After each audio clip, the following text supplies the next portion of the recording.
2 दिन पहले ही अहमदनगर में तेंदुए को पकड़ने के लिए पिंजरे लगाए गए थे। 1-2 नहीं बल्कि 200 पिंजरे लगाए गए थे, लेकिन उसके बावजूद तेंदुआ इन पिंजरों को, इन कोशिशों को चकमा देकर लगातार गांव वालों पर हमला कर रहा है।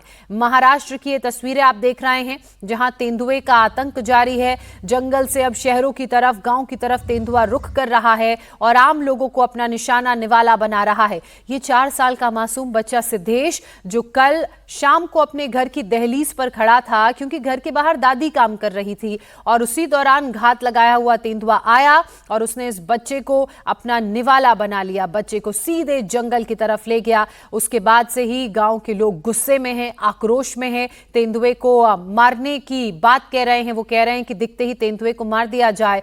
और गांव वाले के इसी गुस्से को देखते हुए, इसी आक्रोश को देखते हुए ये फैसला लिया गया है वन विभाग की तरफ से कि तेंदुए को शूट एट साइट किया जाएगा।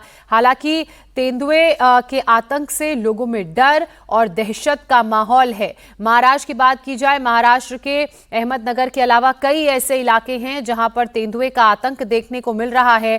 और अभी जो हाल फिलहाल की घटना सामने आई है वो अहमदनगर की है, जिसकी तस्वीरें आप देख रहे हैं। कैसे तेंदुए के हमले में एक 4 साल के बच्चे की मौत हो गई। उसके बाद से लोग गुस्से में हैं, परिवार दुखी है। और जहां एक तरफ वन विभाग ने 200 से ज्यादा पिंजरे लगाए हुए हैं, उसके बावजूद ये शातिर तेंदुआ पिंजरे में ना तो आ रहा है और ना ही वन विभाग की नजर के सामने कभी आता है।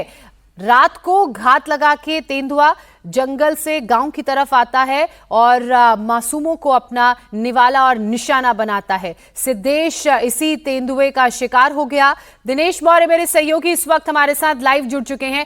दिनेश, जाहिर सी बात है, गुस्सा और डर दोनों यहां के लोगों में व्याप्त होगा। फिलहाल किस तरह की कार्रवाई वन विभाग की टीम की तरफ से की जा रही है तेंदुए को पकड़ने के लिए? वन विभाग की तरफ से सर्च ऑपरेशन शुरू कर दिया गया है। संभवतः ये जो तेंदुआ है वो पास के खेतों में छिपकर बैठा है, इस तरह की जानकारी जो है वो मिली है। इसे ढूंढते ही गोली मार देने का आदेश प्रशासन की ओर से दे दिया गया है।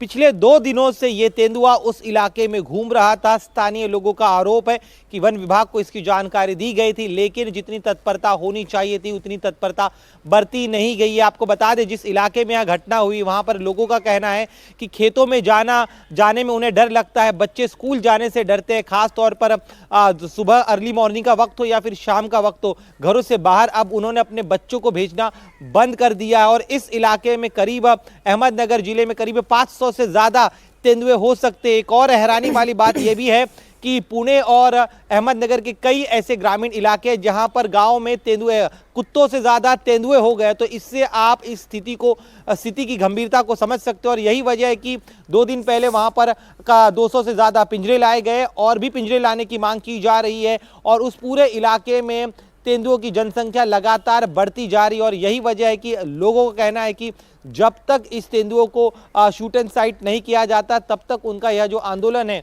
वो जारी रहेगा। आज यहाँ तक कि इस पूरी घटना के बाद जब इस बच्चे की मौत हुई तब 12 घंटे तक इस पीड़ित परिवार ने और वहाँ के लोगों ने बच्चे के शव को तक लेने से मना कर दिया था, क्योंकि उनका कहना था कि जब तक ये तेंदुआ मारा नहीं जाता तब तक बच्चे का अंतिम संस्कार नहीं करेंगे। लेकिन अब जब वन विभाग की तरफ से आश्वासन दिया गया है कि तेंदुओं को देखते ही मार दिया जाएगा, तब कुछ समय पहले ही जी अहमदनगर के इस इलाके की बात की जाए, तस्वीरों को देखकर ऐसा लग रहा है कि ये जो गांव है वो जंगल से सटा हुआ है। जंगल का इलाका कितना बड़ा है, एक तेंदुए को अगर पकड़ भी लिया जाए, जैसा कि आप कह रहे हैं कि वहां लगभग कुत्तों से ज्यादा तेंदुए हो चुके हैं, 500 से ज्यादा संख्या है, तो तेंदुए बार बार गांव की तरफ आएंगे, हमला करेंगे। उनको कंट्रोल करने के लिए या उनको कहीं और शिफ्ट करने के लिए किस तरह के कदम उठाए जा रहे हैं? देखिए, यहाँ की भौगोलिक स्थिति आम इलाकों से थोड़ी अलग है। यहाँ पास में बड़े बड़े बांध है। इन बांधों की वजह से आसपास का जो ग्रीन फील्ड है वहाँ पर गन्ने की खेती बड़े पैमाने पर होती है। और यही वजह है कि यहाँ पर जो तेंदुए उनकी तादाद काफ़ी ज़्यादा बढ़ गई। 3 तरह के कदम प्रशासन की तरफ से उठाए जा रहे हैं। एक तो जहाँ पर भी इस तरह की जानकारी मिलती है तत्काल और उन हॉटस्पॉट जहाँ पर तेंदुआ प्रभावित इलाके वहाँ पर पिंजरों को रखा जाता है और वहाँ पर पिंजरों में तेंदुए को ट्रैप करने का प्रयास किया जाता है। दूसरी, जहाँ जहाँ जानकारी आती है तब जाके टीम कार्रवाई करती है। जी चलिए, शुक्रिया बहुत आपका तमाम जानकारी के लिए। वन विभाग की तरफ से तमाम कोशिशें की जा रही हैं, पिंजरे लगाए गए हैं तेंदुए को पकड़ने के लिए, लेकिन तेंदुओं का आतंक अभी भी जारी है। अगली खबर का रुख करते हैं उत्तर प्रदेश के बहराइच से, जहां कई गांव में आदमखोर भेड़िए का आतंक है और ये थमने का नाम नहीं ले रहा है। कैसरगंज इलाके में मां के साथ सो रही एक मासूम पर भेड़िए ने हमला कर दिया। जब तक लोग कुछ समझ पाते, बच्चे को बचा पाते, तब तक भेड़िया मासूम को उठाकर खेतों में ले गया। और सूचना पर जब मौके पर पुलिस पहुंची, वन विभाग की टीम पहुंची, रेस्क्यू ऑपरेशन शुरू किया गया।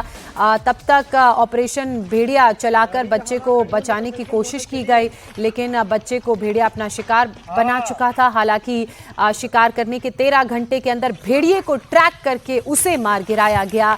गोली उसे मारी गई। शूटर ने राइफल से एक गोली भेड़िए को मारी और भेड़िया उसी में ढेर हो गया। शनिवार सुबह 3:30 बजे ये पूरी घटना घटी। भेड़िया जब बच्ची को अपने जबड़े में दबाकर मां के बगल से ले गया, बच्ची की चीख पुकार सुनकर मां जागी। मां चिल्लाते हुए पीछे पीछे भेड़िए के दौड़ी, लेकिन भेड़िया तब तक गन्ने के खेत में बच्ची को लेकर जा चुका था और कुछ ही देर में पूरे गांव में अफरा तफरी का माहौल देखने को मिला। आसपास के लोग लाठी डंडे लेकर मौके पर पहुंचे।